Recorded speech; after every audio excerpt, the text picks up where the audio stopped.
నాకే ఎందుకు ఇలా జరుగుతుంది, నాకే ఎందుకు ఇలా సంభవిస్తుంది అని ఈరోజు చాలా మంది సాగిలపడి ఏడుస్తున్నారు, ప్రణాళిస్తున్నారు.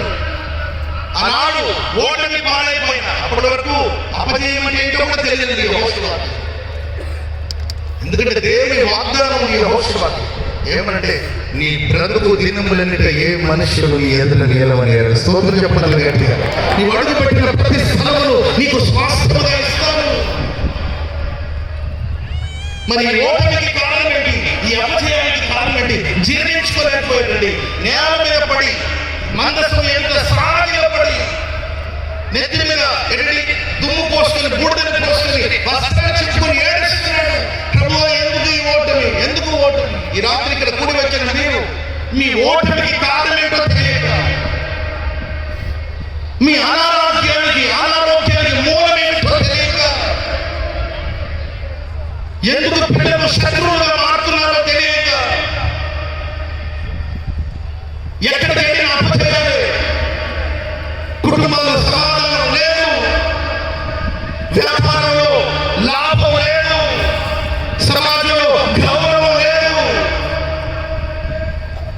యేసు రక్తము చేత కడగబడిన వాడివే, వాక్యాన్ని చదువుతున్న వాడివే, దేవుని సన్నిధిలో నిలబడిన వాడివే, గుడారాల పండుగ వచ్చిన వాడివే. ఆయన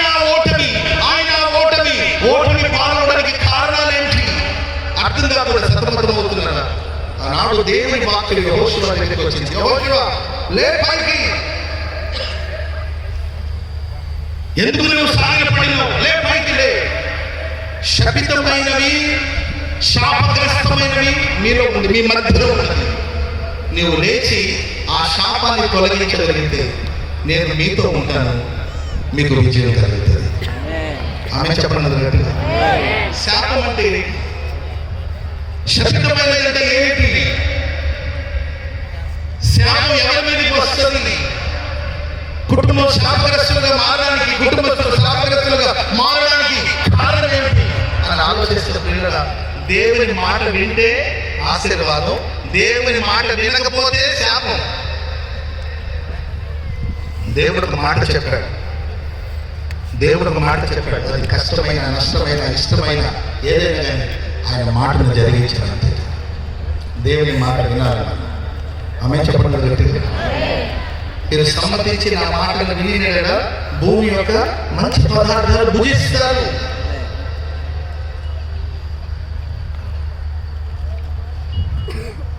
దేవుని మాట వినకపోతే అదే శాపం, అదే శపితమైనది, అదే శాపగ్రస్తమైన కాలం. ఆ కాలం శపితమైన వాటిని తీసుకెళ్లి తన గుడారంలో దాచి ఉంచాడు. ఈ రాత్రి నీ హృదయమైన గుడారంలో ఏ శాపగ్రస్తమైన కార్యాలు దాచిపెట్టావో, ఏ దొంగతనాన్ని దాచిపెట్టావో, లేచి నిన్ను నువ్వు పరిశుద్ధపరచుకో. లేచి నీ కుటుంబాన్ని నువ్వు పరిశుద్ధపరచు. లేచి సంఘాన్ని పరిశుద్ధపరచు. కుటుంబాలలో ఈరోజు పవిత్రత లోపిస్తుంది, సంఘాలలో ఈరోజు పరిశుద్ధత లోపిస్తుంది. ఆచారపు ముసుగులో సాగిపోతున్నారు, దైవ భయాన్ని కోల్పోతున్నారు. దేవుని మాట అంటే రెస్పెక్ట్ లేదండి. ఈరోజు హంగులు ఉన్నాయి, ఆర్భాటాలు ఉన్నాయి, గంతులు వేస్తున్నారు, నాట్యం ఆడుతున్నారు.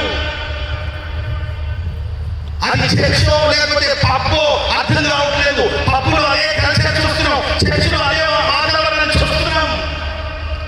ప్రజలు దైవభయం లేకుండా పోతుంది. దేవుని మాట అంటే విలువ లేదు, దేవుని మాట అంటే రెస్పెక్ట్ లేదు. అందును బట్టి సంఘానికి అపజయం, అందును బట్టి కుటుంబాలు అపజయం. ఒకప్పుడు సాయంత్రం అయితే చాలు చక్కగా కూర్చొని ప్రార్థన చేసేవాడు, కుటుంబ ప్రార్థన చేసేవాడు, అరుణోదయం లేచి దేవుని వెతికేవాడు, ప్రార్థించేవాడు.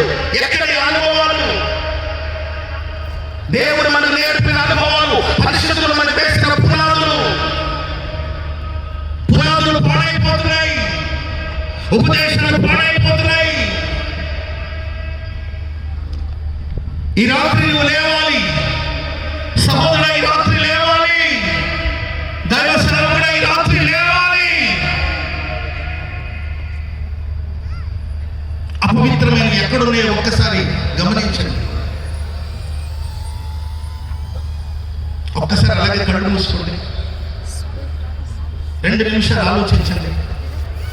మీ గుడారాలు ఎక్కడైనా అపవిత్రమైన ఉన్నాయో ఒక్కసారి మీరు గమనించుకోండి. కళ్ళు మూసుకోండి.